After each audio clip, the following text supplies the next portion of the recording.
Welcome back Azlan cooking and gardening में आपको खुशामदीद। तो आज हमारा जो प्रोग्राम है वो टमाटो की से रिलेटेड है।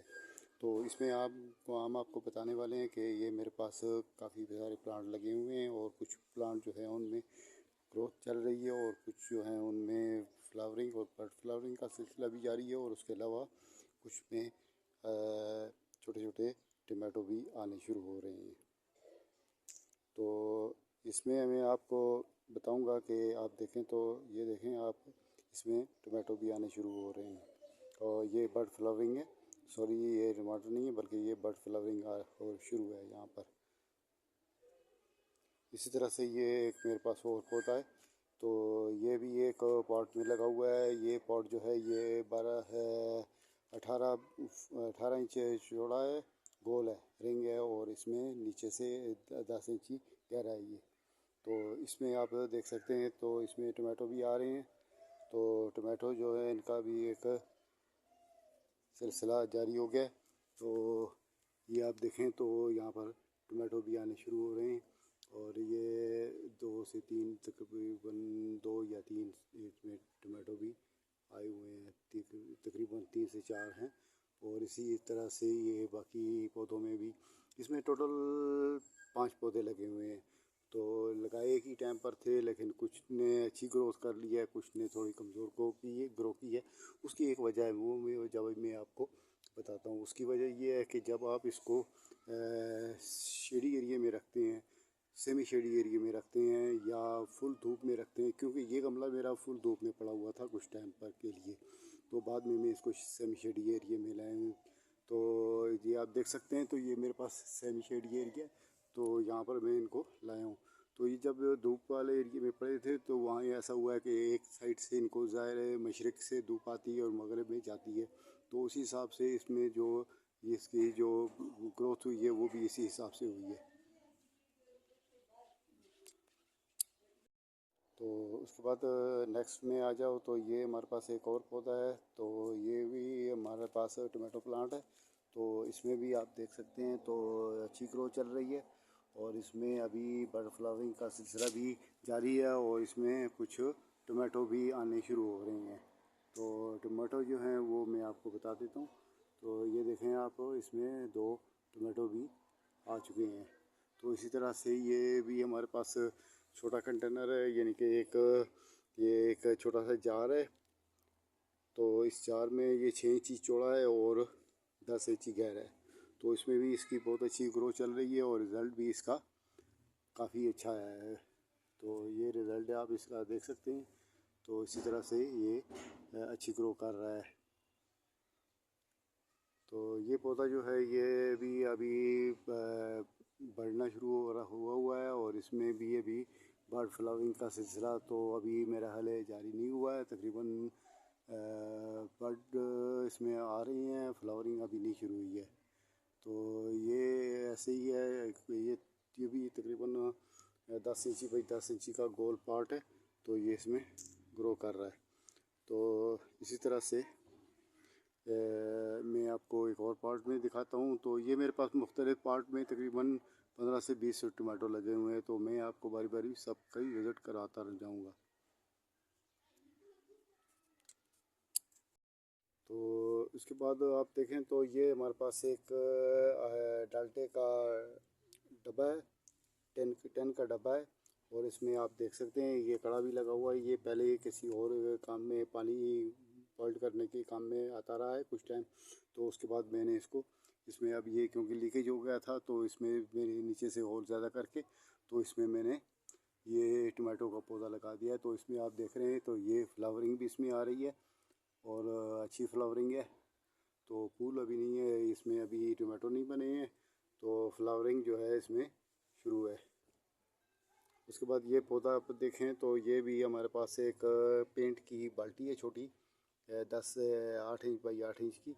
तो इसमें भी आप देखें तो ये हमारा पौधा लगा हुआ है, ये भी इसमें भी फ्लावरिंग तो अभी कम ही आ रही है, कुछ फ्लावरिंग के आसार हैं, लेकिन अभी इसमें सामने रिज़ल्ट उस तरह से नहीं आया हुआ है। ये टमाटो के जो पौधे हैं ये हमारे पास मैंने ये क्योंकि लगाए थे। मैं इस बार बाज़ार से मैं इसकी पौध नहीं लाया था, बल्कि मैंने यहाँ पर घर में ही इसके पनीरी तैयार की थी और यहाँ पर ही मैंने इनको ग्रो किया है। ये सीडलिंग मैंने इनकी घर में ही किया है। तो हमेशा मैं बाज़ार से ही इसकी पनीरी लाता रहता हूँ, लेकिन इस बार मैंने रात दिल किया है कि मैं इनकी पनीरी यहाँ पर घर में ही तैयार करूँ, ताकि मुझे भी पता चले कि ये काम कैसे चल रहे हैं। तो ये हाई डेंसी का टमाटो है। तो पनीरी ये मैंने इसका एक पैकेट लाया था, तकरीबन उसमें 15 से 20 दाने थे, टमाटर के सीड थे। तो छोटी सी पॉलीथीन की पैकेट बना हुआ था तो उसमें थे। तो ये इसी तरह से ही चल रहा था। तो ये फिर मैंने इसकी सीडलिंग की है। तो सीडलिंग करने के बाद मैंने इसका रिज़ल्ट देखा है, तो काफ़ी अच्छा रिज़ल्ट आया है। तो ये एक ही जगह पर काफ़ी सारे प्लांट मेरे निकल आए थे। उसके बाद मैंने इनकी यहाँ से हार्वेस्टिंग करके तो मैंने इसको मुख्तलिफ़ गमलों में इसको ट्रांसप्लांट किया था। तो ये ट्रांसप्लांट जब हुए तो इन्होंने काफ़ी अच्छा रिज़ल्ट दिया है। यहाँ पर जो मैंने मिट्टी बनाता हूँ मैं, ये मिट्टी गार्डन सॉइल है मेरे पास ये।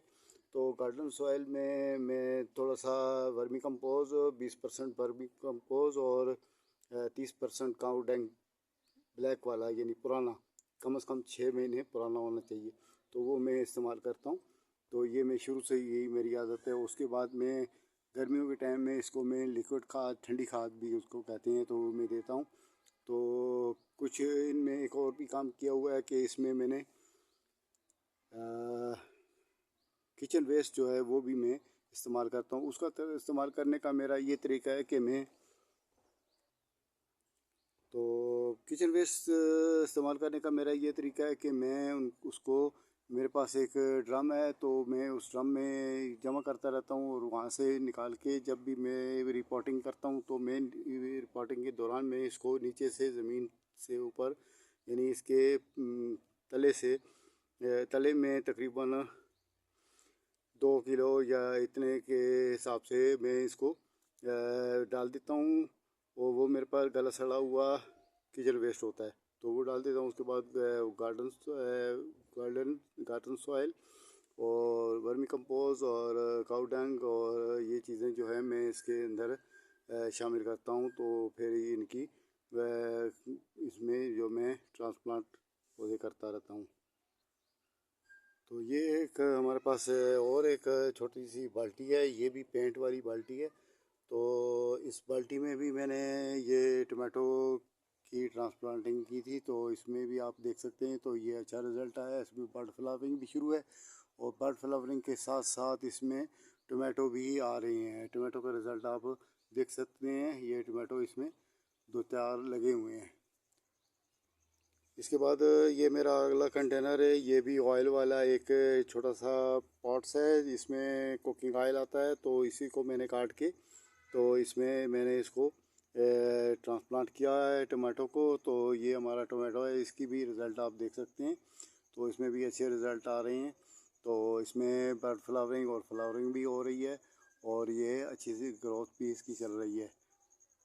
उसके बाद ये हमारे पास एक थर्माकोल का एक कंटेनर है, छोटा सा है। ये इसकी 4 इंची डीप है, और 15 इंच बाई 15 इंच का ये हमारे पास एक कंटेनर टाइप की चीज़ है। ये थर्माकोल का है, और इसमें मैंने सीडलिंग की थी। तो यहीं से फिर मैंने पौधे जितने भी थे मैंने यहीं से ट्रांसप्लांट किए थे। तो उसमें से कुछ कुछ पौधे इसमें मैंने छोड़ दिए थे, तो वो इसी में ग्रोथ कर रही हैं। जबकि ये पौधे उम्र में देखा जाए तो ये उन बाकी जो जितने पौधे का मैंने आपको विज़िट करवाया है, ये उनके साथ के ही हैं, लेकिन इन्होंने ग्रोथ कम की है। या ये इसमें थोड़ा सेमी शेडी एरिया मैंने बनाया था, लेकिन अभी वो एरिया तकरीबन शेडी हो गया है, जिसकी वजह से इन्होंने अच्छी ग्रोथ भी नहीं की है। दूसरी बात इसकी एक और भी है कि जब भी आप ऐसा काम करें तो ये तो सीडलिंग के लिए तो मौजूद था, लेकिन सीडलिंग के अलावा ये एक मौजू नहीं है, क्योंकि ये डीप इसकी कम है। तो डीप इसकी कम होने की वजह से इसमें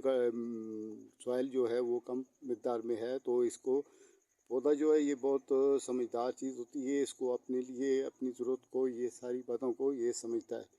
तो ये उसी हिसाब से फिर इसने ग्रोथ शुरू की हुई है। अगर ये डीप होता तो ये पौधे अभी तक उनके साथ के होते और उसी तरह से ये ग्रोथ कर रहे होते, और ये इसमें भी टोमेटो आते और उसके अलावा बर्ड फ्लावरिंग भी इसमें होती। तो कहने का ये मतलब है कि कभी भी आप सीडिंग करें तो सीडिंग चाहे जिसमें मर्ज़ी आप कर लें, सीलिंग ट्रे में भी आप सीडिंग कर सकते हैं, उसी तरह ओपन भी कर सकते हैं। लेकिन ये है कि मैंने इसमें जो पौधे छोड़े हैं ये मेरे लिए एक नया एक्सपेरिमेंट था, तो मैं आइंदा ऐसे नहीं करूँगा, तो इस बात से आप भी ख्याल करें। तो उसके अलावा ये आप देख सकते हैं, तो यहाँ भी ये हमारे पास टमाटो के पौधे हैं, तो ये भी काफ़ी अच्छी ग्रोथ चल रही है इनकी। तो इसमें भी कुछ टमाटर भी आए हुए हैं, और उसके अलावा इसमें बर्ड फ्लावरिंग भी चल रही है। बर्ड फ्लावरिंग भी इसमें ठीक ठाक चल रही है, और टमाटो भी इसमें आए हुए हैं। तो इसके अलावा क्योंकि अभी मेरा ख्याल है अभी नमाज का टाइम है, अज़ानें शुरू हो चुकी हैं, तो मुझे इजाज़त दें। ओके, खुदा हाफिज़।